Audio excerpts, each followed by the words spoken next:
जामनीकांत BEd college की class में स्वागत है। जैसा कि पिछले क्लास में हम चर्चा कर रहे थे वाद विवाद पद्धति के गुण और दोषों के बारे में। तो गुण के बारे में हम लोगों ने पिछली क्लास में बहुत अच्छी तरह से विस्तृत रूप में चर्चा की है और मुझे उम्मीद है कि आपको अच्छे से समझ में आ गया होगा। आज हम क्लास में चर्चा करेंगे इसके दोषों के बारे में। इसके दोष क्या है? सबसे पहला है, इसके दोष पे हम आते हैं आज की क्लास में।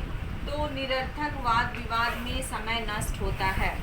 पहले भी बोले हैं आप लोगों को कि वाद विवाद का बात जैसे ही आता है तो जब भी हम कोई टॉपिक पे चर्चा करते हैं तो नेचुरली है कि उस टॉपिक से हट करके भी बहुत कुछ ऐसे मैटर आते हैं जिस पे डिस्कशन होना शुरू हो जाता है।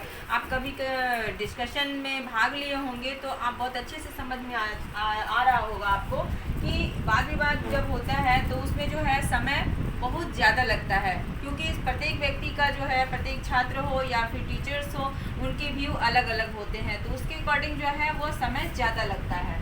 नेक्स्ट पॉइंट है इसमें, संपूर्ण विषय वस्तु का अध्ययन संभव नहीं। अगर हम चाहें कि इस मेथड से पूरी विषय वस्तु को बच्चों को समझा दें तो वो संभव नहीं है।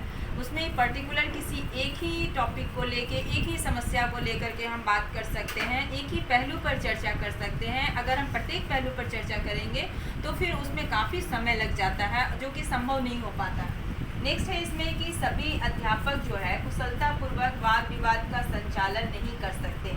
अगर हम कहें कि हर एक टीचर्स बहुत अच्छे ढंग से इसके संचालन की तैयारी हम कैसे करते हैं, पूर्व की तैयारी के बारे में मैंने आप लोगों को पिछले क्लास में बताया था कि जब हम डिस्कशन मेथड को यूज़ करते हैं, डिस्कशन मेथड पे जब हम कोई कार्य करते हैं तो उसके लिए पहले तैयारी क्या करते हैं, क्या क्या हमें वो गुण होनी चाहिए, क्या क्या आवश्यकताओं को हमको पूरी करनी चाहिए ताकि हम इस मेथड को अच्छे से अप्लाई कर सकें। तो हर एक टीचर जो है इसमें निपुण नहीं होते।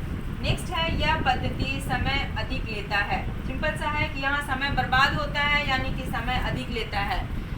अगर हम शॉर्ट टाइम में चाहेंगे कि आधा घंटा में डिस्कशन मेथड के अकॉर्डिंग हम किसी भी टॉपिक को, समस्या का समाधान कर ले तो वो मुमकिन नहीं है। डिस्कशन करने के लिए हमें काफ़ी लंबा टाइम लग ही जाता है। नेक्स्ट है, आपको कुछ छात्र को भाग लेने का अवसर मिलता है। इस मेथड के अकॉर्डिंग अगर हम जाते हैं तो जब डिस्कशन करते हैं अगर हम किसी बात पे, तो वहाँ पे आप देखे होंगे कि जो बच्चे प्रमुख होते हैं बहुत मुख्य रूप से भाग लेते हैं, जो फ्रंट में रहते हैं और हमेशा बोलते हैं, जनरली वही बोलते रह जाते हैं। बाद बाकी स्टूडेंट को जो है वो बोलने का मौका ही नहीं मिलता है। तो नेक्स्ट जो है इसमें पॉइंट कि छात्र इससे जो है विशेष लाभ नहीं उठा पाते। जब हमको प्रत्येक स्टूडेंट को जो है अवसर प्रदान नहीं कर सकते हम, तो उसका पूरा लाभ सभी छात्र नहीं उठा सकते। तो ये है इसकी कमियां। लेकिन इसकी कमियां को इतनी सारी, इसमें 6 पॉइंट मैंने आपके इसके दोष के बारे में बताए हैं। इसकी कमी हो या दोष हो, तो इनके बारे में जो हम जानते हैं तो हमको ऐसा लगता है कि इतने दोषों के होते हुए भी इसके गुण जो है, इस गुण के आधार पे हम इस पद्धति को अपनाते हैं। तो जनरली जो है वो डिस्कशन मेथड को जब हम यूज़ करते हैं, जब हम डिस्कशन करते हैं तो उसमें क्या होता है, समय जो है वो लिमिट होना चाहिए कि डिस्कशन मेथड इतने समय में ही होना चाहिए। प्रत्येक व्यक्ति जो उस मेथड में भाग ले रहे हैं, डिस्कशन में भाग ले रहे हैं, उसमें हर एक को जो है, चाहे वो छात्र हो या फिर टीचर्स हो या फिर कोई पर्सन, तो उसको प्रत्येक को जो है बोलने का अवसर ज़रूर मिलना चाहिए। और जब कोई एक व्यक्ति बोल रहा है तो दूसरा उसको ध्यानपूर्वक सुने, ताकि सुनने के बाद उसको तार्किक रूप से अपने विचारों को फिर उस पर तर्क वितर्क करके अपने विचार को वो रख सके।